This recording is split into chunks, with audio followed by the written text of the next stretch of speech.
الله الذي خلق السماوات والأرض وأنزل من السماء ماء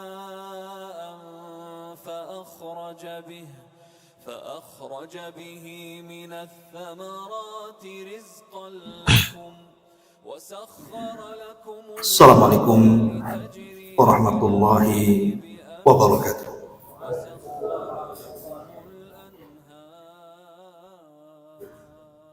Alhamdulillah, alhamdulillahilladzi arsala rasulahu bil huda wa dinil haq liyudhhirahu 'ala ad-dini kullihi wa kafa billahi shahida wa kafa billahi wakila. Asyhadu an la ilaha illallah wahdahu rabbi la syarika lah wa asyhadu anna Muhammadan abduhu wa rasuluhu alladzi la nabiyya ba'dah, amma ba'd. Hadirin dan hadirat yang dimuliakan Allah Subhanahu wa taala. Alhamdulillah, di malam hari ini kembali kita bisa duduk untuk bertalabul ilmi di Masjid Muhajirin. Tak lupa salawat dan juga salam kita hadiahkan kepada Rasul kita Nabi besar Muhammad sallallahu alaihi wa ala alihi wasallam. Tema di malam hari ini kita akan membahas tentang beberapa dosa yang mengundang murka Allah Subhanahu wa ta'ala. Dan ini banyak sekali, baik di dalam Al-Quranul Karim nanti kita akan sebutkan, dan juga dalam hadis-hadis Nabi sallallahu alaihi wa ala alihi wasallam. Ma'asyiral muslimin yang dimuliakan Allah Subhanahu wa ta'ala. Allah Subhanahu wa ta'ala berfirman dalam surah Al-Maidah ayat 60. Qul hal unabbi'ukum bi syarrin min dzalika mathubatan 'indallah man la'anahu Allahu wa ghadiba 'alaihi. Katakanlah wahai Muhammad, apakah kalian mau aku habarkan tentang yang lebih buruk daripada itu sebagai balasan dari sisi Allah Subhanahu wa ta'ala, yaitu orang-orang yang dilaknat Allah Subhanahu wa ta'ala dan orang-orang yang dimurkai Allah Subhanahu wa ta'ala. Lihat bagaimana Allah Subhanahu wa ta'ala mengatakan bahwa orang yang dimurkai Allah adalah seburuk-buruk manusia. Makanya para nabi dan rasul mereka sangat ketakutan dengan murkanya Allah Subhanahu wa ta'ala. Sampai-sampai dalam hadis syafaat yang panjang sekali, ketika manusia datang kepada Nabiullah Adam alaihi salatu wassalam dan mengatakan, ya Adam, ishfa' lana ila rabbik, ala tara ila ma nahnu fi. Wahai Adam, tidakkah engkau meminta syafaat untuk kami kepada Rabb? Tidakkah kau iba dengan kami dan kondisi kami di padang mahsyar itu? Tapi apa jawaban Nabiullah Adam alaihi salam dan mengatakan, nafsi nafsi, inna rabbi qad ghadiba al-yawma ghadban lam yaghdab qablahu mithlah wa lan yaghdab ba'dahu mithlah. Kata Adam alaihi salatu wassalam, sebaiknya kalian urus diri kalian sendiri. Rabbku pernah murka pada satu hari kepadaku yang tidak pernah semurka itu sebelum dan sesudahnya. Lihat, para nabi ketakutan. Dan ucapan ini juga sama diucapkan Nuh, diucapkan oleh Musa, diucapkan oleh Ibrahim. Mereka tahu dampak murkanya Allah subhanahu wa ta'ala. Makanya Nabi Allah Adam alaihi salatu wassalam ketika orang-orang sudah masuk surga, kemudian penduduk surga dikatakan oleh Allah, saluni ma syi'tum, mintalah sekehendak kalian, kuberi kalian nikmat. Tapi penduduk surga mengatakan, alam tubayyid wujuhana wa tudkhilana al-jannah wa tubaiduna anin nar. Ya Rabb, bukankah kami telah memutihkan wajah-wajah kami, memasukkan kami ke surga, mengeluarkan kami dari neraka? Sudah cukup ya Rabb. Tapi Allah mengatakan, saluni ma syi'tum, hadza yaumul hisab. Minta, ini hari tambah nikmat untuk kalian. Akhirnya Adam alaihi salam kemudian berdiri dan mengatakan, salullah ridha, mintalah kepada Allah keridhaannya. Jangan sampai Allah murka di surga. Sebab kalau Allah sampai murka di surga, maka kalian akan dikeluarkan kembali dari surga sebagaimana bapak kalian dulu dikeluarkan dari surga. Begitulah kemurkaan Allah subhanahu wa ta'ala. Orang sudah masuk surga saja bisa dikeluarkan. Makanya ma'asyiral muslimin yang dimuliakan Allah subhanahu wa ta'ala, ini yang kita takutkan. Apabila kita melakukan dosa-dosa yang membangkitkan kemarahan Allah. Kenapa demikian? Pengaruhnya bahaya. Kata para ulama, kalau Allah sudah murka kepada kita, maka kita tidak akan diberikan taufik, tidak akan diberikan hidayah. Padahal kita tidak mungkin hidup kecuali dengan taufik dan hidayah Allah. Dan kalau Allah subhanahu wa ta'ala sudah murka, kita dijauhkan dari Dia. Dan kita malas melaksanakan kewajiban-kewajiban. Dan kalau Allah murka, Allah sempitkan dada kita. Dan kalau Allah murka, Allah juga susahkan rezeki kita. Allah haramkan ilmu pengetahuan kepada kita. Dan Allah lemahkan badan kita sehingga kita tidak bisa berfikir. Dan banyak dampak-dampak kalau Allah subhanahu wa ta'ala sampai murka kepada kita. Baik, tidak memperpanjang mukaddimah, kita akan sebutkan beberapa dosa. Saya urut dari Al-Quran dulu, baru kemudian masuk kepada hadis Nabi sallallahu alaihi wa ala alihi wasallam. Pertama, tentu dosa yang mengandung kemurkaan Allah azza wa jal adalah kesyirikan dan kekufuran. Sudah jelas. Allah subhanahu wa ta'ala berfirman di dalam Al-Quranul Karim, in takfuru fa innallaha ghaniyun ankum wa la yarda li ibadihi al-kufra wa in tashkuru yardahu lakum wa la taziru waziratun wizra ukhra. Allah subhanahu wa ta'ala mengatakan, jika kalian kufur, maka Allah maha kaya dari kalian, dan Allah tidak redha dengan hamba-hambanya terjerumus kepada kekufuran. Arti tidak redha, Allah murka. Tapi kalau kalian bersyukur, Allah akan redha kepada kalian, dan masing-masing akan menanggung dosanya masing-masing. Al-Imam Ibn Utsaimin rahimahullahu ta'ala ketika menjelaskan ayat ini, beliau mengatakan, maksudnya, jika kalian kufur, in takfuru billah, jika kalian kufur kepada Allah, wa bima yajibul imani bihi, dan kufur dengan kewajiban yang harus diimani, fa innakum lan tadurrullaha li'anna Allaha ghaniyun ankum, kekufuran kalian itu loh tidak mempengaruhi Allah sama sekali, karena Allah maha kaya.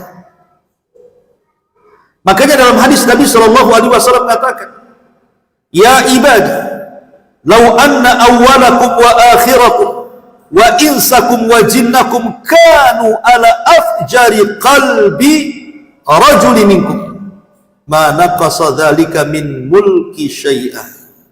Wahai anak hamba, wahai hamba-hambaku, kalaulah orang yang awal-awal kalian, orang-orang yang akhir kalian, manusia kalian, jin kalian berkumpul di satu tempat, kemudian hati mereka menjadi satu di atas manusia yang paling jahat, itu tidak mengurangi kekuasaan Allah sedikit pun. Begitu juga kalau seluruh manusia, jinnya dan manusianya beriman, juga tidak menambah kekuasaan Allah. Jadi Allah Subhanahu wa taala tidak berhajat dengan kita.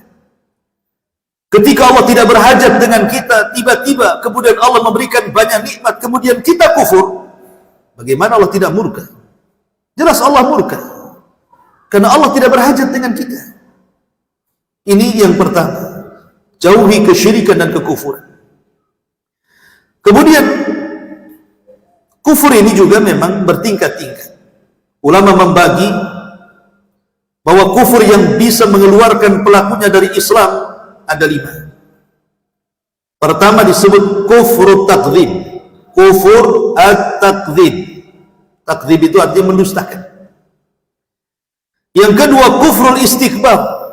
Kufur kesombongan seperti kufurnya iblis. Kemudian kufrul i'rad, kufurnya al-i'rad, berpaling seperti orang-orang musyrik berpaling dari ajakan Nabi sallallahu alaihi wasallam. Kemudian kufru syak, kufur keraguan-raguan, ragu-ragu dengan adanya kebangkitan dan begitu seterusnya. Dan yang terakhir kufrun nifaq, namanya kufur kemunafikan. Tentu yang dimaksud munafik di sini munafik akbar, munafik i'tiqad yang mengeluarkan pelakunya dari Islam.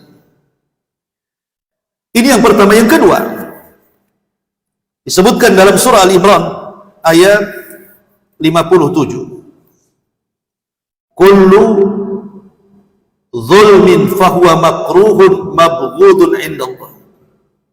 Setiap kezaliman itu sangat dibenci dan memancing murka Allah Subhanahu wa taala. Makanya Allah Subhanahu wa taala mengatakan dalam surah Al-Imran ayat 57-nya, wallahu la yuhibbu zalimin. Wallahu la yuhibbu zalimin. Allah tidak suka dengan orang-orang yang zalim. Lawan suka itu benci, murka. Ketika orang ini tidak disukai Allah, artinya dibenci Allah, dimurkai Allah Subhanahu wa taala. Maka dosa yang kedua, hindari kezaliman. Dan Allah Subhanahu wa taala berfirman dalam hadis qudsi itu, inni haramtu dzulma ala nafsi faja'altuhu muharraman bainakum fala tadhalam. Aku jadikan kezaliman itu jangan sampai ada padaku, dan aku juga haramkan kezaliman ini menimpa sesama kalian. Karena kita tahu bahwa orang-orang yang zalim ini, mereka tidak tahu kepada orang-orang yang dizaliminya bahwa orang-orang yang dizalimi, orang zalim itu, mereka sebenarnya dekat dengan Allah. Karena Allah Subhanahu wa taala tidak suka dengan kezaliman dan Allah suka dengan keadilan. Hatta orang yang dizalimi itu orang kafir sekalipun, maka Allah akan bersama orang kafir yang dizalimi. Bukan karena kekafirannya, karena dia di pihak yang dizalimi, dan Allah tidak suka dengan kezaliman. Ma'asyiral muslimin yang dimuliakan Allah Azza wa Jalla. Makanya kenapa ancaman orang-orang zalim itu ngeri. Saya contohkan. Nabi SAW mengatakan, man zalama kida shibrin minal ardi tawaqahu min sab'ina aradi. Siapa yang mengambil sejengkal saja tanah dari bumi orang lain, maka sejengkal ini cukup akan dikalungkan kepada dia kelak pada hari kiamat 7 lapis bumi di lehernya. Subhanallah, ya. Atau Nabi SAW mengatakan, sinfani min ummati lan tanalahuma syafa'ati. 2 kelompok pada hari kiamat tidak akan dapat syafaat. Bayangkan, diancam oleh Rasul. Pada hari kiamat ada 2 kelompok tidak akan dapat syafaat. Padahal syafaat Rasul itu penentu keselamatan. Salah satunya kata Nabi SAW, malikun zalim, pemimpin yang zalim. Para pemimpin yang zalim. Makanya dahulu para khulafa'ur rasyidin, mereka takut kalau seandainya mereka diangkat menjadi para pemimpin. Sampai Umar mengatakan, aku tidak hendak menjadi pemimpin kalau ada Abu Bakar di hadapan. Bahkan ketika Abu Bakar memegang tangannya dan mengatakan, baiatlah Umar, Umar mengatakan, tidak, aku tidak hendak dibaiat kalau rakyatku ada orang namanya Abu Bakar. Mereka menghindar karena mereka tahu akibat yang akan dialami para pemimpin kalau mereka tidak adil. Kalau mereka zalim, subhanallah, mereka diharamkan syafaat pada hari kiamat. Dan Nabi SAW juga mengatakan, ittaqul zulma fa inna zulma zulumatun yaumal qiyamah. Takutlah akan kezaliman, karena kezaliman itu kegelapan pada hari kiamat. Gimana tidak gelap? Seluruh pahala kita diambil orang-orang yang kita zalimi. Iya kalau tersisa, kalau tidak maka kita akan mengambil dosa-dosa mereka dan kita yang menanggungnya, naudzubillah. Ini yang kedua. Yang ketiga, disebutkan dalam surah Al-Baqarah ayat 190. Allah Subhanahu wa taala mengatakan, innallaha la yuhibbul mu'tadin. Sesungguhnya Allah Subhanahu wa taala tidak suka dengan orang-orang yang i'tida. Tidak itu artinya melampaui batas. Orang-orang yang melampaui batas. Ketika ulama tafsir menyebutkan makna i'tida, apa yang dimaksud orang-orang yang melampaui batas di sini? Melampaui batas ini ada dalam segala perkara. Contoh umpamanya dalam doa. Seseorang kemudian mendoakan orang lain dengan hal-hal yang berbau dosa ataupun memutus silaturahim. Nabi SAW sampai mengatakan bahwa ma min abdin yad'ullaha bida'watin laisa fiha ithmun wala qati'atur rahim illa a'tahu Allahu biha ihda thalath. Kata Nabi SAW, tidaklah seorang hamba dia berdoa dengan doa yang di dalamnya tidak ada dosa dan putus silaturahim, maka dia akan diberikan banyak keutamaan. Artinya kalau dalam doanya itu penuh dengan dosa dan silaturahim, seperti mamanya mendoakan kecelakaan kepada saudaranya, semoga usahanya bangkrut, semoga usahanya gulung tikar, semoga dia sakit, semoga dia binasa, semoga dia mati, dan begitu seterusnya. Itu kan doa namanya, doa buruk namanya. Ataupun mendoakan diri sendiri untuk maksiat. Mamanya dia hendak mencuri, berdoa, ya Allah mudah-mudahan malam ini sukses pencurian saya. Ya Allah mudah-mudahan korupsi saya tidak diketahui orang. Ya Allah mudah-mudahan saya ini hendak menyakiti orang, tidak tahu, tidak ditangkap polisi, tidak begini, tidak begitu. Nah, ini tidak namanya. Allah tidak suka dengan seperti ini. Ataupun seperti yang disabdakan Nabi SAW, ketika ada seorang Yahudi mengucapkan salam kepada Rasul, Assalamu alaika. Sammu itu artinya racun. Harusnya kan Assalamu alaikum, tapi dia ganti Assalamu alaikum. Harusnya mengucapkan keselamatan, malah mengucapkan kebinasaan. Maka Rasul mengatakan, wa alaika, engkau saja. Aisyah ummul mukminin radhiyallahu anha ketika itu mengatakan, ya Rasulullah, bagaimana kalau aku jawab wa alaikumus sam wa dzam? Dia tambah, bukan hanya semoga engkau binasa, tapi semoga engkau juga celaka, semoga ini. Jadi Aisyah radhiyallahu anha ingin membalas yang jauh lebih buruk daripada salamnya Yahudi kepada Nabi.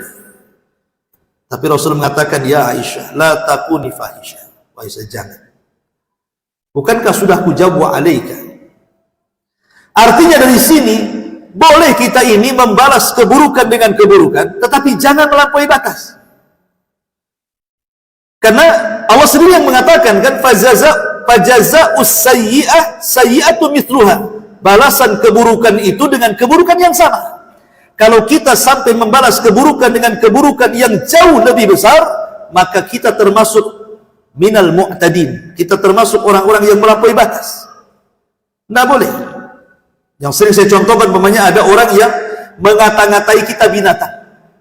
Anggap saja umpamanya, oh kamu ini anjing. Maka kita boleh membalas dengan kalimat yang sama, engkau juga anjing umpamanya. Tapi kemudian jangan ditambah, engkau juga anjing, engkau juga buaya, engkau juga kadal, engkau juga, nggak boleh. Karena dia hanya mengucapkan satu binatang. Maka kita ucapkan yang sama, itu kalau harus membalas. Tetapi kalau memaafkan jauh lebih baik lagi maksudnya. Lah ini makna daripada wal innallaha la yuhibbul mu'tadin. Allah tidak suka, artinya Allah murka dengan orang-orang yang melampaui batas, termasuk dalam hal ibadah. Menyelisih sunnah Nabi SAW sampai ke tingkat bid'ah dan begitu seterusnya, Ini juga termasuk tidak dalam ibadah dan Allah tidak suka. Ma'asyiral muslimin yang dimuliakan Allah Subhanahu wa taala. Kemudian selanjutnya disebutkan dalam surah Al-Baqarah ayat 205. Allah Subhanahu wa taala mengatakan wallahu la yuhibbul fasad. Dalam ayat yang lain innallaha la yuhibbul mufsidin. Allah tidak suka dengan orang-orang yang berbuat kerusakan. Apa makna kerusakan dalam ayat ini? Para ulama tafsir mengatakan yang dimaksud kerusakan di sini adalah al-i'anatu ala nashril bid'ah wal munkarat wa isya'atil fahishati wa muharabati dinillahi wal istihza bi ahkamihi wa ahlihi wa du'atihi wal hukmu bi ghairi ma anzalallah wa itharatal fitani wa takhrib wa tadmir al mumtalikatil khassa wal 'am. Maksudnya Allah tidak suka, artinya Allah murka dengan orang-orang yang membuat kerusakan. Siapa orang yang membuat kerusakan ini? Kata ahli tafsir, mereka orang yang menyebarkan bid'ah dan kemungkaran, ataupun orang-orang yang menyebarkan fahisyah perzinahan, ya, dan segala jenisnya LGBT-nya dan begitu seterusnya. Termasuk orang-orang yang memerangi agama Allah, termasuk orang yang mengolok-olok hukum-hukum Allah, para duat-duatnya, dan orang yang berhukum dengan hukum selain Allah, dan orang yang menyebar fitnah di mana-mana, serta yang menghancurkan kepentingan umum dan khusus. Maka Allah tidak suka dengan orang-orang yang seperti ini. Ada juga yang mengatakan kalimat ifsad di sini artinya bai'ul muharramat, menjual hal-hal yang diharamkan, narkoba, minuman keras, mabuk dan begitu seterusnya. Ma'asyiral muslimin yang dimuliakan Allah Azza wa Jalla, dan kerusakan yang paling besar tentu kesyirikan, jelas. Baru bid'ah dan dosa-dosa besar yang lain. Ini juga Allah tidak suka, artinya Allah murka dengan para perusak bumi. Kemudian yang selanjutnya sebutkan di dalam juga dalam Al-Qur'anul Karim surah An-Nisa ayat 105. Wala takun lil kha'inina khasina. Dan janganlah kalian seperti para pengkhianat. Karena Allah juga mengatakan dalam ayat yang lain, innallaha la yuhibbul kha'inin. Allah tidak suka dengan para pengkhianat. Disebutkan oleh para ulama, khianat itu artinya lawan daripada al-amanah. Orang yang memegang amanah itu lawannya khianat. Dan ulama mengatakan biasanya ketika disebut kalimat khianat dalam Al-Quran, maka khianat itu terdiri daripada 5 perkara. Pertama, khianat dalam agama. Dan itu disebutkan dalam surah Al-Anfal 27. Yang kedua, khianat dalam harta. Dan itu disebutkan dalam surah An-Nisa ayat 105. Kemudian yang ketiga, khianat dalam syariat. Dan itu disebutkan juga dalam surat Al-Anfal 71. Kemudian yang keempat, khianat dalam berzina. Seperti mamanya khianat dengan pasangannya, dia berzina dengan orang yang tidak halal bagi dia. Disebutkan dalam surah Yusuf 5:2. Ataupun yang dimaksud khianat ini maksudnya naqdul ahdi, membatalkan perjanjian. Itu disebutkan dalam surah Al-Anfal 5:8. Jadi Al-Quran ketika menyebutkan kalimat khianat biasanya masuk pada 5 perkara ini. Pertama, khianat dalam agama. Dia mengkhianati agamanya, dia murtad. Dan itu banyak orang-orang yang murtad hanya gara-gara faktor pernikahan, ekonomi dan yang semacamnya. Yang kedua, khianat dalam harta, tidak mau mengeluarkan zakat dan sedekah, atau mencari dengan cara culas, curang dan diharamkan Allah Azza wa Jalla. Atau khianat dalam syariat, tidak mengikuti sunnah Nabi, dia membuat-buat ajaran sendiri. Atau khianat dalam perzinahan, dia berkhianat pasangannya yang halal dan memilih yang haram. Ataupun dia berkhianat ketika berjanji dengan seseorang. Lah Allah Subhanahu wa taala murka dengan para pengkhianat-pengkhianat itu. Ini juga disebutkan. Kemudian juga disebutkan dalam surah An-Nahl ayat 23. Allah Subhanahu wa taala mengatakan innahu la yuhibbul mutakabbirin. Allah tidak suka dengan orang-orang yang sombong. Artinya Allah benci dan Allah murka dengan orang-orang yang sombong. Dan Allah juga mengatakan, innallaha la yuhibbu man kana mukhtalan fakhura. Sungguh Allah tidak menyukai orang-orang yang sombong dan suka membangga-banggakan diri. Waktu film muliakan Allah Subhanahu wa taala, sombong ini sangat bahaya. Kenapa? Karena ini dosa pertama Allah dimaksiati. Sombong itu sangat bahaya. Kenapa? Karena dosa pertama Allah dimaksiati dengan sombong. Kapan itu? Ketika Allah Subhanahu wa taala memerintahkan para malaikat dan juga iblis untuk sujud kepada Adam. Wa idh qulna lil malaikati isjudu li Adam fasajadu illa iblis aba wastakbara wa kana minal kafirin. Ketika kami katakan kepada para malaikat, malaikat Allah, sujudlah kalian kepada Adam. Semua malaikat sujud. Iblis pula tak sujud. Maka Allah katakan dia enggan dan dia sombong dan termasuk makhluk yang kafir. Jadi sombong ini dosa pertama, sama dengan hasad, dosa pertama Allah dimaksiati di alam semesta ini. Maka siapapun yang sombong, maka dia ada hubung kait dengan iblis. Siapapun yang sombong berarti ada tali temani hubung kait dengan iblis, karena dia yang mencontohkan kesombongan pertama di alam semesta ini. Makanya al-jaza min jinsil amal, balasan itu disesuaikan dengan amalannya. Ketika orang sombong merasa lebih besar dibandingkan orang lain, dan dia menghina dan merendahkan, mengecilkan orang lain, kelak pada hari kiamat kata Rasul, yuhsyarul mutakabbiruna yaumal qiyamah amsalidz-dzar fi suratir rijal. Pada hari kiamat dikumpulkan para orang-orang yang sombong itu dan dijadikan kecil seperti semut di tengah-tengah orang-orang besar, sehingga dia tersiak-siok dan takut diinjak orang. Di dunia merasa besar, di akhirat dikecilkan badan. Na'udzubillah. Ya. Ma'asyiral muslimin yang dimuliakan Allah Subhanahu wa taala, tentu sebab kesombongan itu kebanyakan 4 perkara. Kenapa orang bisa jadi sombong? Itu kan 4 perkara. Pertama, karena ilmu, merasa lebih cerdas dibandingkan orang lain, dia pun sombong. Yang kedua, karena hasad dan nasab, karena faktor keturunan, merasa keturunan darah biru yang lain merah, merasa keturunan nabi yang lain bukan nabi, dan begitu seterusnya. Akhirnya dia sombong dengan nasab. Padahal nasab itu tidak akan menolong dia pada hari kiamat. Fala ansaba bainahum yauma idzin. Pada hari kiamat terputus nasab. Buat apa dibanggakan? Kemudian yang ketiga, bilmal, karena harta, merasa dia kaya, merasa dia orang mampu, yang lain miskin, sombong dia. Atau karena jabatan, karena pangkat, merasa dia orang yang pangkatnya, yang tempat kedudukannya tinggi, yang lain tidak punya pangkat dan jabatan, akhirnya dia sombong. Inilah 4 perkara yang memicu orang sombong itu. Ma'asyiral muslimin yang dimuliakan Allah Subhanahu wa taala, makanya Allah tidak suka dengan orang-orang yang sombong. Kemudian yang selanjutnya disebutkan dalam surah Ghafir ayat 57. Allah Subhanahu wa taala mengatakan, alladzina yujadiluna fi ayatillahi bighairi sultanin atahum kabura maqtan indallah wa indal ladzina amanu kadzalika yatma'u Allahu ala kulli qalbin mutakabbirin jabbar. Orang-orang yang suka berdebat tentang ayat-ayat Allah tanpa ilmu yang datang kepada mereka, amat sangat besar kemurkaan Allah dan juga di sisi orang-orang yang beriman. Jadi perkara berikutnya yang membuat Allah murka adalah berdebat tanpa ilmu. Berdebat tanpa ilmu.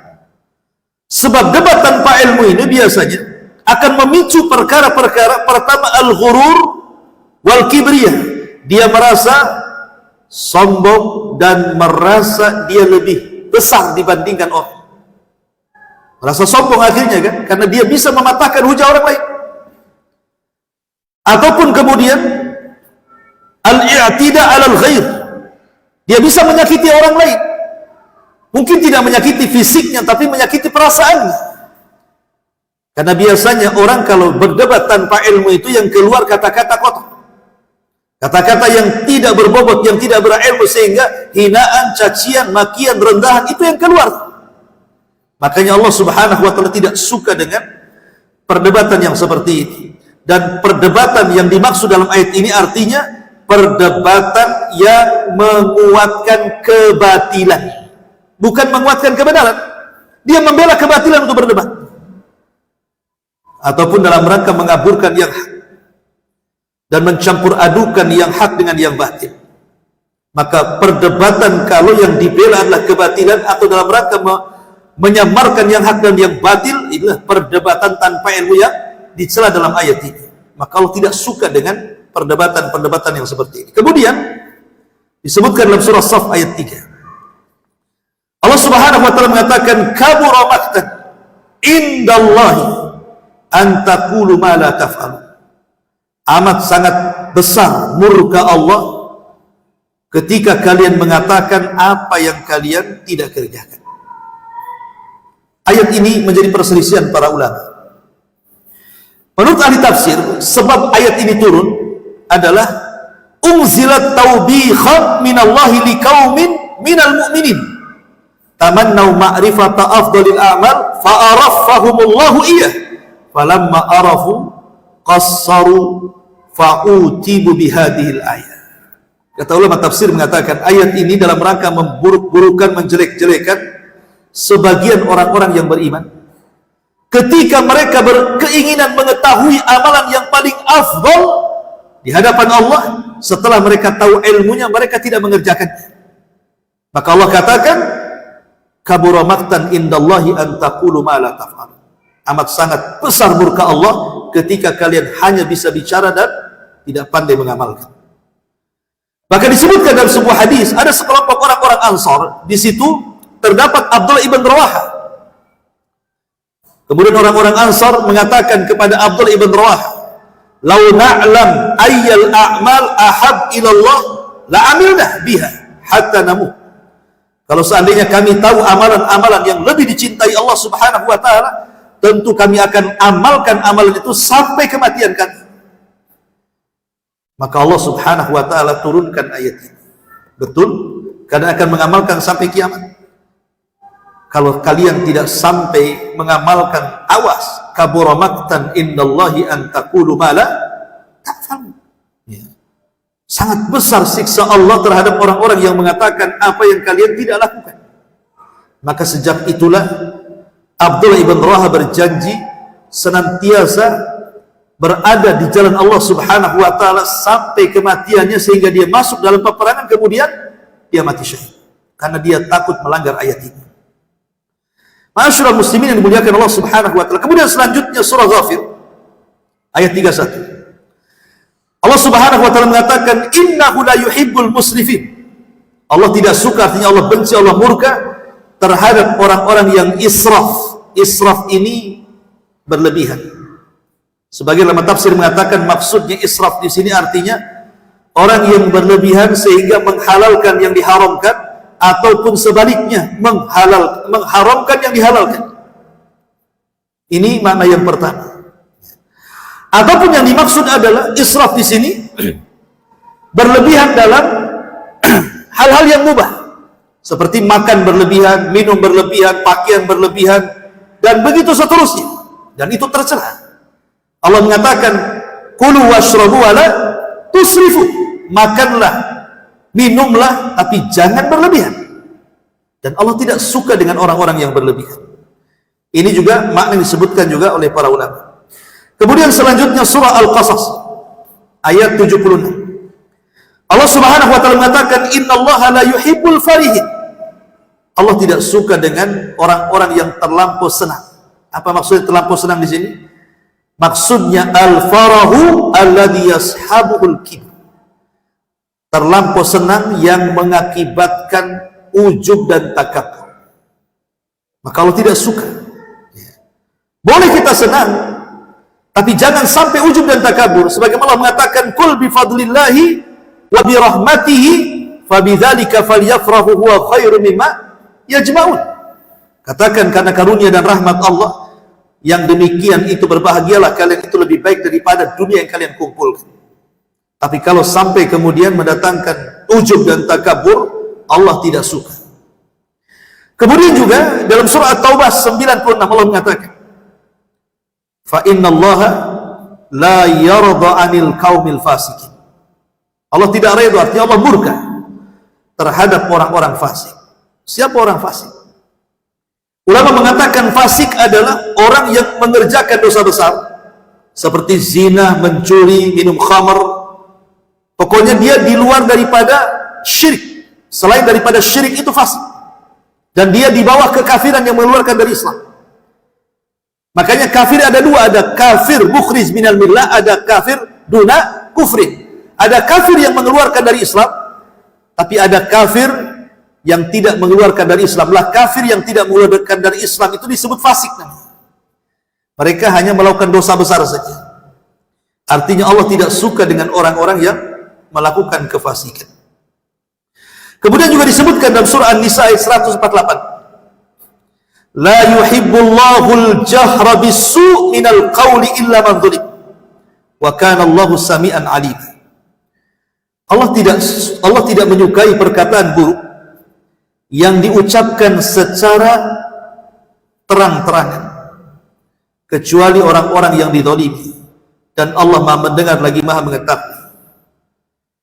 Di sini maknanya Allah tidak suka dengan orang yang suka mengeluarkan kata-kata kotor terang-terangan. Dan ini banyak di masyarakat kan, teman. Orang kadang-kadang mencaci maki, mengeluarkan kata-kata itu biasa, entah yang dikeluarkan binatang, entah kotoran, entah apa pokoknya. Hinaan-hinaan yang terkadang yang mendengar saja ketakutan dan sakit hati itu kadang-kadang. Tetapi kalau orang ini dizalimi boleh saya dizalimi antum, akhirnya saya kemudian mendoakan buruk kepada antum, dibolehkan. Tapi kalau dalam posisi bukan orang yang dizalimi, tidak boleh kita mengeluarkan kata-kata kotor itu. Ini juga disebutkan karena mendoakan doa buruk kepada orang dan dia posisi bukan dizalimi dilarang. Makanya Rasul mengatakan la tad'u ala anfusikum wa la tad'u ala auladikum wa la tad'u ala khadamikum wa la tad'u ala amwalikum. Jangan mendoakan buruk kepada diri-diri kalian, anak-anak kalian, pembantu kalian, harta-harta kalian, sebab kalau doa itu bertepatan dengan aminnya para malaikat bisa saja terjadi. Maka ini tidak suka Allah kepada orang-orang yang mengeluarkan kata-kata kotor atau mendoakan buruk kepada orang lain. Kemudian juga disebutkan dalam surah An-Nisa ayat 108. Yastakhfuna minan nas wa la yastakhfuna minallah wa huwa ma'ahum id yubayyituna ma la yarda minal qawli wa kana Allah bima ya'maluna muhita. Mereka bersembunyi dari manusia, tetapi mereka tidak bersembunyi dari Allah. Padahal Allah beserta mereka. Ketika pada satu malam mereka menetapkan keputusan rahasia, Allah tidak redha, dan Allah Maha meliputi ilmu terhadap apa yang mereka kerjakan. Artinya di sini Allah tidak suka dengan maksiat-maksiat yang kita sembunyikan. Kita lebih malu kepada manusia tapi tidak malu kepada Allah. Makanya dalam sebuah hadis Nabi SAW mengatakan, la a'lamanna aqwaman min ummati ya'tuna yawmal qiyamati bihasanati amsali jibali tihama bayda fayaj'aluha Allahu haba'an mansura. Kata Rasul, sungguh saya telah mengetahui bahwa ada satu kaum dari umatku, kata Rasul, yang datang pada hari kiamat membawa pahala sebesar gunung Tihama besar, tapi Allah hilangkan tu pahalanya seperti debu yang dihempas angin. Kemudian sahabat mengatakan, Thauban mengatakan, ya Rasulullah, sifhum lana, sifatkan siapa mereka dari umatmu ini. Maka Nabi SAW mengatakan, amma innahum ikhwanukum wa min jildatikum wa ya'khuduna minal laili kama ta'khudun walakinnahum aqwamun idza khalau bimaharimillahi intahaquha, kata Rasul. Kata Nabi, mereka adalah saudara-saudara kalian, dari golongan kalian juga. Mereka sholat malam seperti kalian sholat malam, tetapi ketika mereka bersendirian dengan yang diharamkan Allah, maka mereka pun mengerjakan yang diharamkan itu. Maksiat yang dilakukan tanpa ada yang tahu kecuali kita dengan Allah. Ini Allah benci. Allah murka. Lihat bagaimana pahala sebesar gunung Tiaba hancur. Jadi kalau seandainya kita ini ahli sedekah, ahli sholat malam, ahli tahajud, ahli puasa, ahli qiyam lail, macam-macam sebutkan ibadah yang antum lakukan. Tapi di satu sisi juga antum selalu merobek keharaman Allah di saat bersendirian kita dengan Allah Subhanahu wa ta'ala. Dan hari ini memungkinkan karena hari ini sudah ada handphone masalahnya. Berapa banyak coba orang bersendirian dengan handphone? Entah dia menyebar berita hoax, entah dia membaca berita hoax, atau dia menyebar atau menonton film-film porno, atau mungkin melihat gambar-gambar yang tidak senonoh, atau apa yang antum lakukan di situ. Tidak ada yang tahu kecuali antum dengan handphone dan dengan Allah saja. Bahaya. Allah murka dengan orang-orang yang seperti ini. Kemudian juga yang selanjutnya disebutkan dalam surah An-Nisa ayat 93. Wa man yaqtul mu'minan muta'ammidan fajaza'uhu jahannam khalidan fiha wa ghadiba Allahu alaihi wa la'anahu wa a'adda lahu adzaban 'adzim. Siapa yang membunuh seorang mukmin secara sengaja, balasannya jahannam, kekal di dalamnya. Allah murka kepadanya, Allah laknat dia, dan Allah sediakan azab yang pedih bagi dia pada hari kiamat. Subhanallah. Orang yang membunuh seorang muslim secara sengaja. Dan hari ini kita lihat, membunuh bukan bicara perang melawan orang kafir, tidak. Sesama kaum muslim.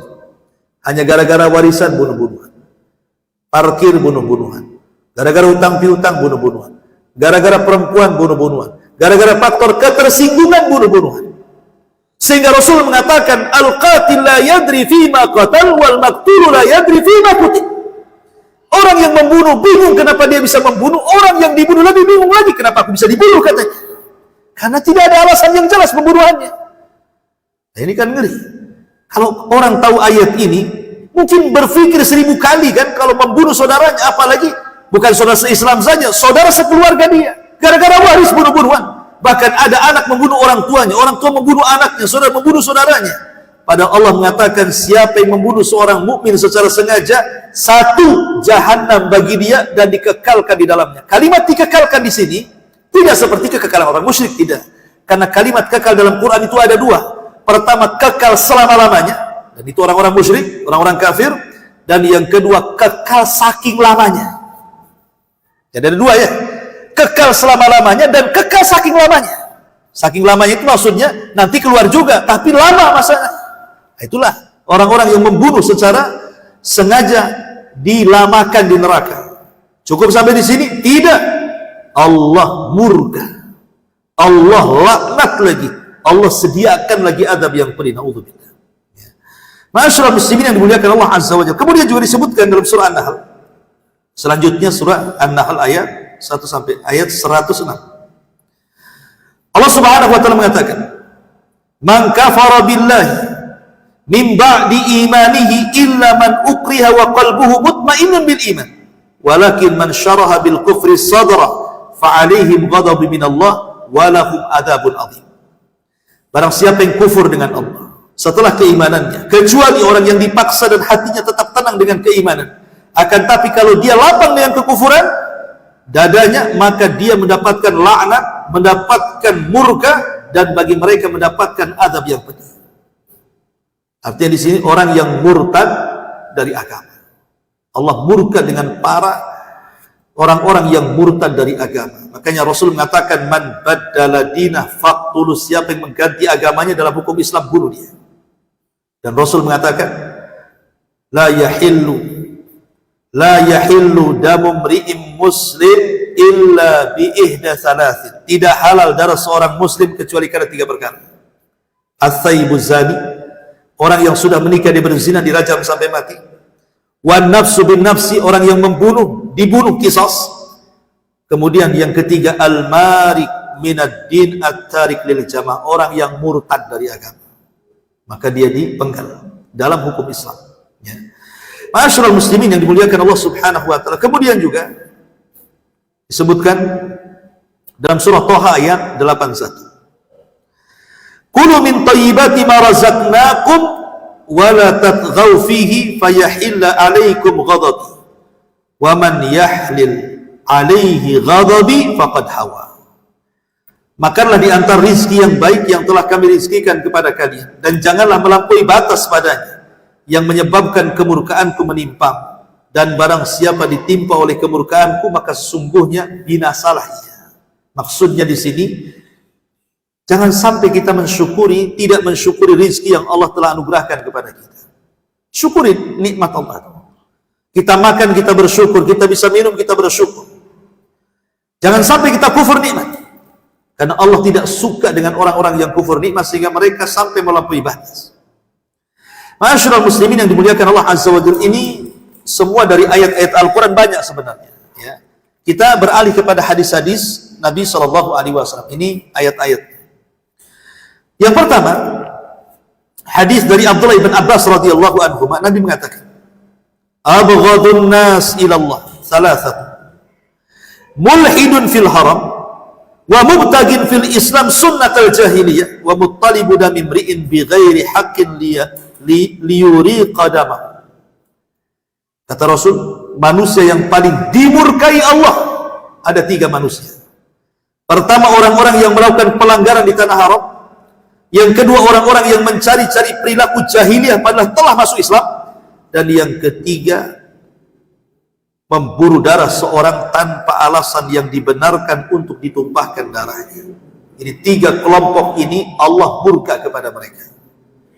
Melakukan pelanggaran di tanah haram, mencari-cari adat jahiliyah padahal sudah masuk Islam.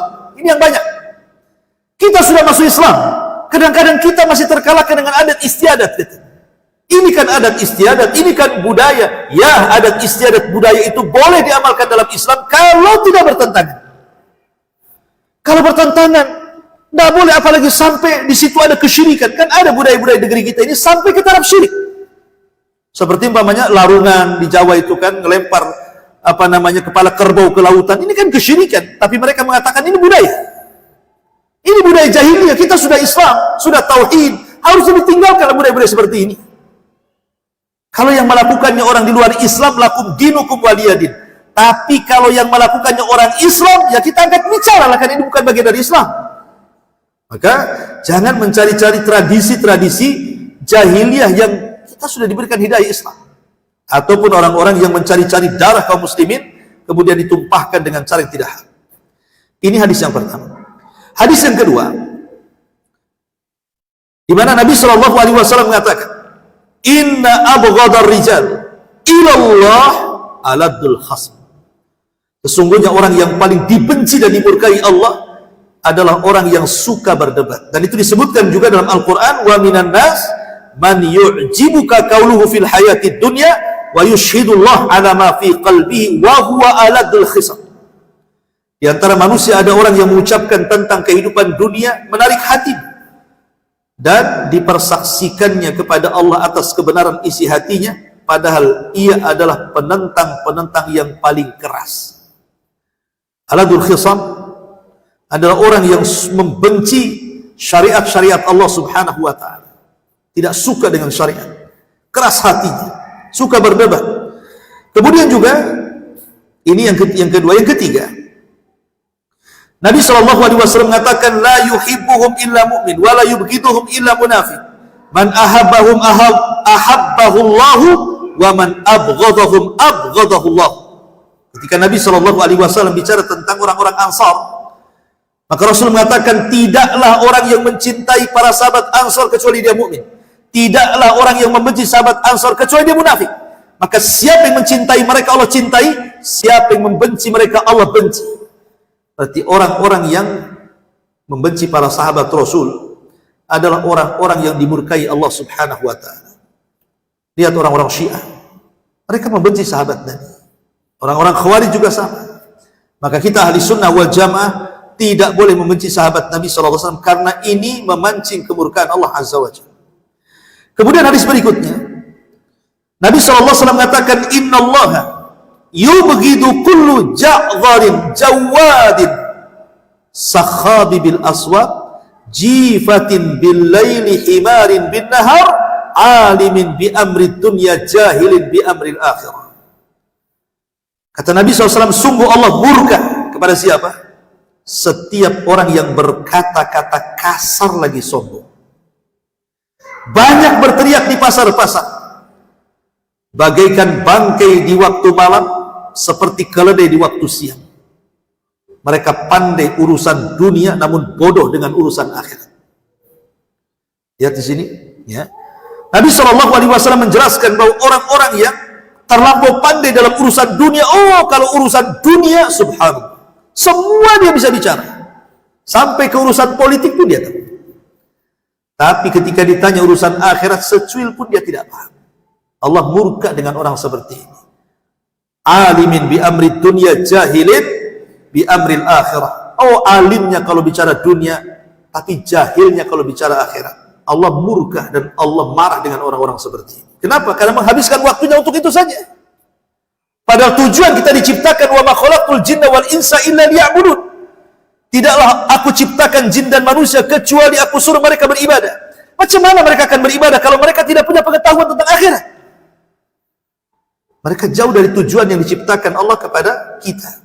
Ini hadis berikutnya. Kemudian hadis berikutnya, Nabi SAW mengatakan, ma min syai'in afqal fi mizanil mu'min yawmal qiyamah min khuluqi hasan wa inna Allah la yubghidul fahishal badi.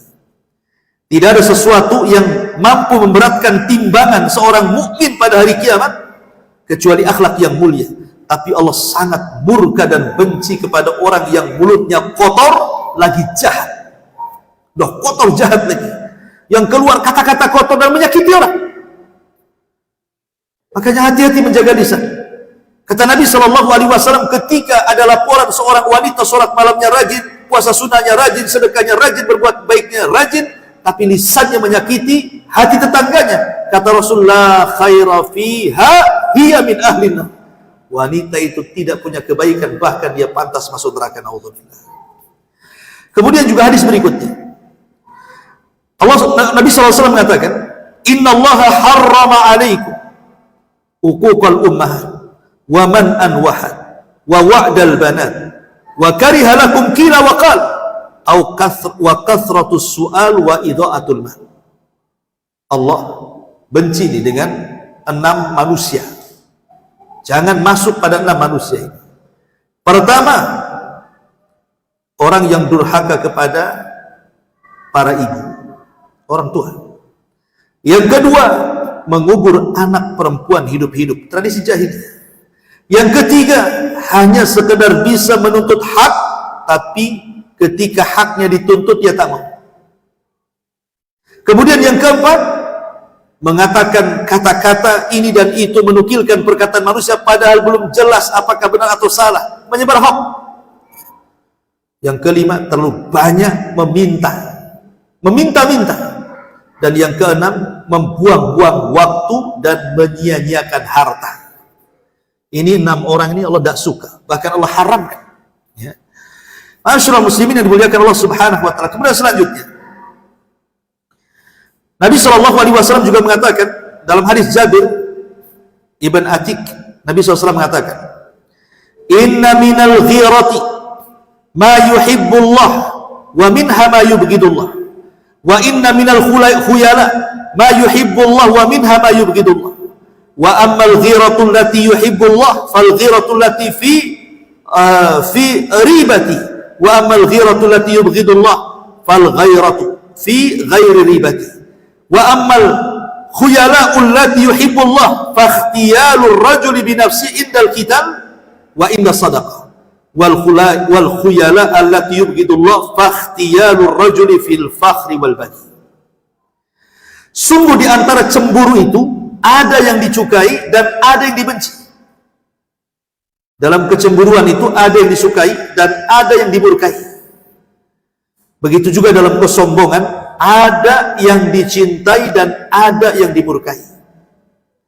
Adapun cemburu yang disukai Allah Subhanahu wa taala, cemburu dalam keraguan. Dan yang dibenci adalah cemburu di luar keraguan. Maksudnya, kata para ulama hadis, maksudnya apa? Maksudnya cemburu yang di atas keraguan itu, kalau kita melihat keluarga kita di atas maksiat, kita cemburu, kita tidak diam. Kita langsung memberhentikan maksiat itu. Anak kita tidak pakai jilbab, nak pakai jilbab, tutup aurat.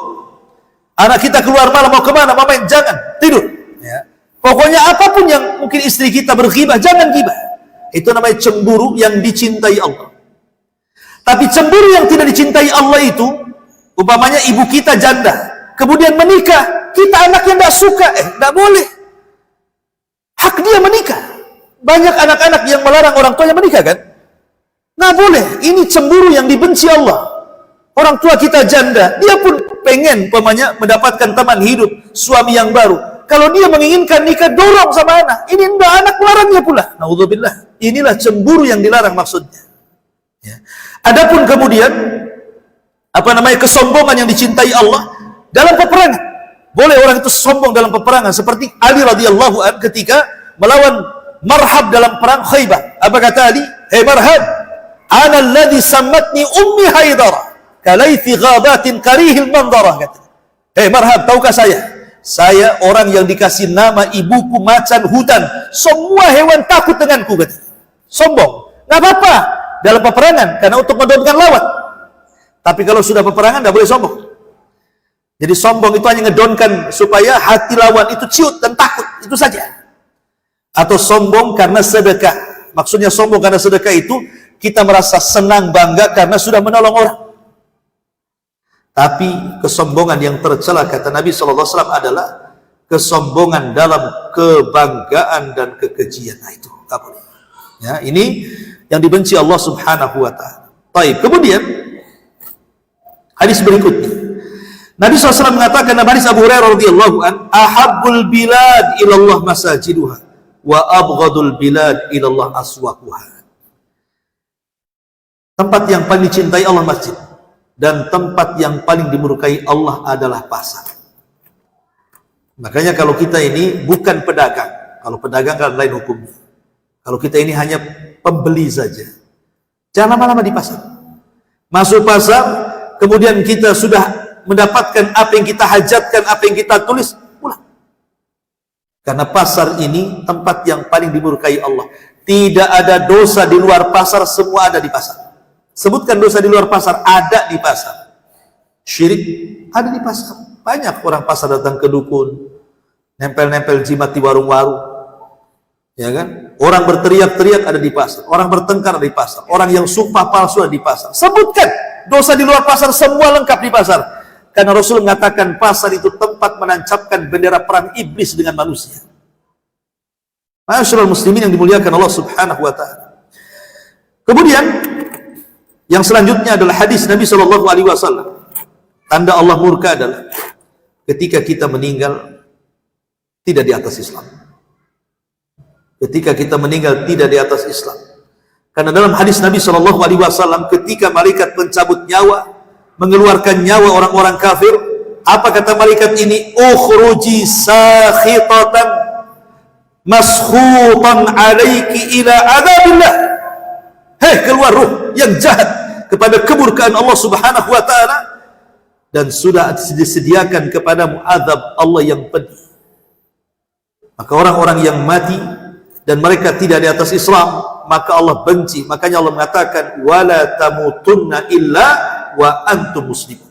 Jangan mati kecuali dalam kondisi Islam. Dan Nabi Yusuf mengatakan wal hikni tawaffani musliman wa alhikni bisalihin. Ya Allah, wafatkan aku dalam keadaan Islam dan gabungkan aku bersama orang-orang saleh. Kemudian juga di antara yang membuat murka Allah adalah hadis Nabi SAW. Nabi SAW mengatakan, "Idza ra'aita Allah yu'til 'abda minad dunya 'ala ma'asi ma yuhibbu fa inna ma huwa istidraj." Thumma tala Rasulullah SAW qaulihi ta'ala, "Falamma nasu ma dzukkiru bihi fatahna 'alaihim abwaaba kulli syai' hatta idza farihu bima utu akhadnahum baghtatan fa idza hum mublisun."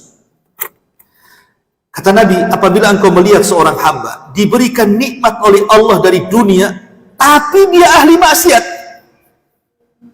makin tidak sholat makin kaya, makin tidak ke masjid makin sukses, makin dia berzina, makin dia judi, makin minum khamar, bertambah-tambah pula hartanya. Pokoknya apabila engkau melihat orang seperti ini ditambah kenikmatan dunia di atas kemaksiatannya, ingat kata Rasul, fa innama istidraj. Itu namanya istidraj. Apa istidraj? Maka Rasul menjelaskan makna istidraj dengan membacakan ayat surah Al-A'raf ayat 182-83. Ketika mereka melupakan apa yang diperingatkan kepada mereka, mereka lupa bahwa ada perintah-perintah dan larangan.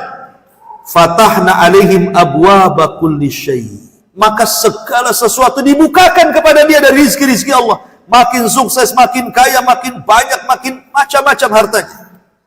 Hatta idza farih, sampai ketika mereka betul-betul di atas puncak kesenangan, di atas maksiatnya itu, bima utu dengan apa yang Allah telah berikan kepada mereka, akhadnahum baghtah, baru kami akan azab mereka sekonyong-konyong, dan mereka pun terbelalak karena kaget.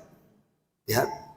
Ingat bahwa jangan pernah senang kalau seandainya kita ini jarang sholat, jarang zikir, jangan baca Quran, kok usahanya lancar-lancar. Jangan senang. Kalau bisa kita ini takut, kok aku ini maksiat kok lancar-lancar, kemarin kok sholat-sholat itu kok gak lancar-lancar.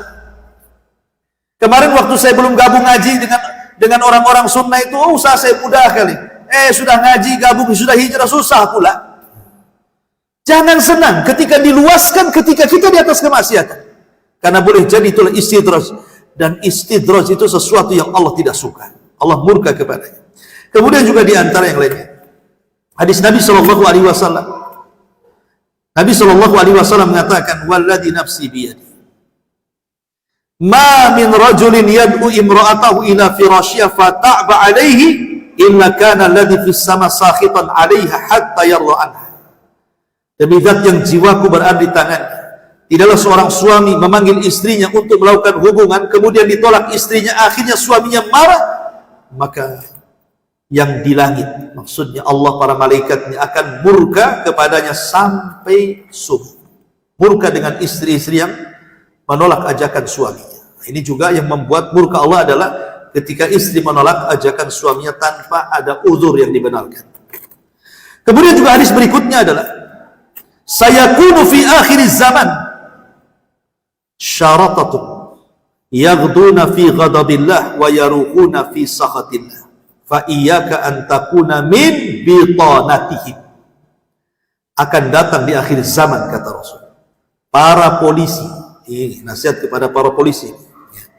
Akan datang di akhir zaman para polisi yang berangkat pagi-pagi dalam kondisi dimurkai Allah dan pulang sore hari pun dalam kondisi dilaknat Allah. Sekali-kali kalian jangan menjadi di antara mereka. Dalam riwayat, yushiku in talat bika muddah antara qauman fi aidihim mithlu adnabil baqar yaghduna fi ghadabillah wa yaruhuna fi sakhatillah. Kata Rasul kepada Abu Hurairah, hampir-hampir wahai Abu Hurairah, jika engkau berumur panjang, engkau akan melihat kaum yang memegang cambuk semeti seperti ekor sapi pada tangan-tangan mereka. Mereka berangkat di pagi hari dengan dimurkai Allah, dan berangkat di sore hari juga dalam kondisi dimurkai Allah. Ini juga kurang lebih. Maksudnya di sini pensyarah banyak mengatakan polisi-polisi atau tentara-tentara yang mereka bekerja kepada penguasa, tetapi bukan kemudian meluruskan dan merasai para penguasa, tapi ikut masuk dalam kezaliman penguasa. Mereka ikut menyukseskan kezaliman penguasa. Mereka ikut mengamankan kezaliman penguasa. Hati-hati di polisi yang seperti ini. Ini ada sabdanya. Makanya Nabi SAW sampai mengatakan dalam sebuah hadis, la ya'tiyanna 'alan nas zamanun yakunu 'alaikum umara sufaha yuqaddimuna syiraran nas wa yudhiruna bi khiyarihim wa yuakhiruna as-salata an mawaqitiha faman adraka dhalika minkum fala yakunanna 'arifan wala syurtiyan wala jabiyan wala khazinan, kata Rasul. Akan datang atas manusia satu masa yang menjadi pemimpin-pemimpin atas kalian itu adalah para pemimpin yang bodoh. Mereka mendahulukan memakai orang-orang yang buruk, tetapi menampakkan mereka sebagai seolah-olah mereka orang baik. Pencitraan. Mereka mengakhirkan salat di waktunya. Barang siapa dari kalian mendapati hal itu, maka jangan menjabat sebagai pengurus satu kaum. Jangan jadi polisi atau tentara. Jangan jadi penarik pajak maupun penjaga gudangnya. Hadis ini dihasankan oleh Syekh Albani rahimahullahu ta'ala. Ya. Maka polisi-polisi tentara yang seperti ini dilaknat Allah, dimurkai Allah. Tapi kalau polisi-polisi baik, insya Allah ya tidak. Mereka dapat rahmat. Tidak semua polisi jahat. Banyak polisi-polisi baik. Tapi kalau mereka seperti hadis ini, mereka berangkat dari rumah dimurkai, pulang pula dimurkai. Na'udzubillah. Semana hidup orang dimurkai, pulak balik kayak gini. Ma'asyiral muslimin yang dimuliakan Allah Subhanahu wa taala. Kemudian juga termasuk imhalul zalim, membiarkan kezaliman, dan begitu seterusnya dan begitu seterusnya, kata juga waktunya. Baik, ma'asyiral muslimin yang dimuliakan Allah Azza wa Jalla, saya minta tambah sedikit ya. Bagaimana cara supaya kita meredam murkanya Allah? Ini kan penyebab kemurkaan. Gimana cara meredamnya? Bisa nggak kita meredam kemurkaan Allah Azza wa Jalla? Secara singkat saja. Iya, bisa. Pertama, dengan sedekah. Nabi SAW mengatakan, sadaqatus sir tutfi'u ghadabar Rabb. Sedekah yang dilakukan sembunyi-sembunyi bisa meredam murkanya Allah. Maka banyaklah bersedekah. Sembunyi-sembunyi cukup kita dan Allah saja yang tahu. Ini yang pertama. Yang kedua, al-istighfar. Al-mustamir. Istighfar yang terus-terusan. Karena kita tahu bahwa Nabi Allah Subhanahu wa taala mengatakan, "Wa ma kana Allah mu'adzibahum wa anta fihim wa ma kana Allah mu'adzibahum wa hum yastaghfir." Allah tidak akan mengadab sebuah kaum sementara engkau yang Muhammad hidup di tengah-tengah mereka. Dan Allah tidak akan mengadab sebuah kaum selama kaum itu memperbanyak istighfar. Artinya dalam ayat ini ada dua keamanan dari murka Allah. Pertama, hidupnya Rasul di tengah-tengah kita. Yang kedua, kita memperbanyak istighfar. Dan Rasul sudah tidak ada. Berarti tinggal satu keamanan kita dari murka Allah. Perbanyak istighfar. Ini yang kedua. Yang ketiga, at-taubah. Taubat yang betul-betul taubat. Kalau istighfar itu kan ucapan lisan. Astagfirullah, astagfirullah, wa atubu ilaih. Kalau taubat ini betul-betul kita meninggalkan perbuatan. Dengan cara menyesal, dengan cara berjanji untuk tidak mengulang, dengan cara mengikuti yang buruk dengan yang baik. Kalau itu hak orang lain kita kembalikan. Itu namanya taubatan nasuha. Kemudian juga yang keempat, bersyukur akan nikmat. Karena Allah mengatakan dalam Al-Quran, "Ma yaf'alullahu bi'adzabikum in syakartum wa amantum." Allah tidak akan mengazab kalian kalau kalian bersyukur dan beriman. Maknanya Allah akan mengadab kalian karena kemurkaannya kalau kalian kufur dan tidak beriman. Maka syukur bisa meredam. Dan yang kelima, bertakwa kepada Allah Azza wa Jalla. Allah mengatakan, "Wa amma Tsamud fahadainahu fastahabbul 'ama 'alal huda." Adapun kaum Tsamud, maka kami sudah berikan hidayah kepada mereka, tapi mereka lebih mencintai kebutaan dari hidayah.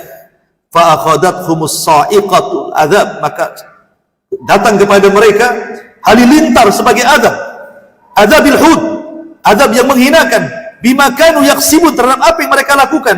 Wa najjaynal ladzina amanu wa kanu yattaqun, tapi kami selamatkan orang-orang yang bertakwa kepada Allah dari azab kaum Tsamud. Menunjukkan takwa yang menyelamatkan kaum Tsamud yang beriman sehingga mereka tidak terkena azab. Dari sini kita tahu bahwa takwa itu adalah salah satu penyebab keselamatan. Artinya takwa itu dalam hidup kita merasa diawasi. Merasa diawasi ketika kita ini mau melakukan sesuatu, oh takut, Allah melihat saya. Ketika kita mengucapkan sesuatu, oh takut, Allah mendengar saya. Dan begitu seterusnya, sehingga timbullah rasa takut. Nah, takwa itu diambil dari takut. Kalau kita hidupnya terus penuh ketakutan, diawasi Allah, maka kita menjadi hamba Allah yang bertakwa. Termasuk juga singkat berpuasa. Kemudian yang nomor 7, al-amru bil ma'ruf wa nahyi 'anil munkar, tidak membiarkan kemungkaran dan juga mengajak manusia kepada kebaikan. Kemudian yang nomor 8, salat malam, salat tahajud. Kemudian yang nomor 9, birrul walidain, berbuat baik kepada orang tua. Kemudian yang nomor 10, al-hasanat tudhibus sayyi'at, memperbanyak kebaikan untuk menghapus keburukan. Kemudian yang nomor 11, carilah hal-hal yang bisa menjadikan Allah cinta dengan kita, seperti memperbanyak sholat sunnah, memperbanyak sedekah dan begitu seterusnya, termasuk tawakal, kemudian jihad, kemudian juga berusaha untuk mencari keridhaan Allah Subhanahu wa ta'ala. Ini diantara hal-hal yang bisa meredam kemurkaan Allah Subhanahu wa ta'ala. Karena kini ikhwatu fillah menyatakan Allah Azza wa Jalla, ingat kalau Allah sudah mencabut kemurkaannya, maka ada 4 perkara yang kita akan dapat. Pertama, Allah akan mencegah azab sebelum terjadinya. Yang kedua, Allah akan mengangkat azab setelah terjadinya. Dan Allah akan redha dengan kita, dan Allah akan terus memuja dan memuji kita. Itu kalau seandainya Allah sudah tidak murka kepada kita. Wallahu a'lam bishawab. Ini yang bisa sampaikan, mudah-mudahan ada manfaatnya.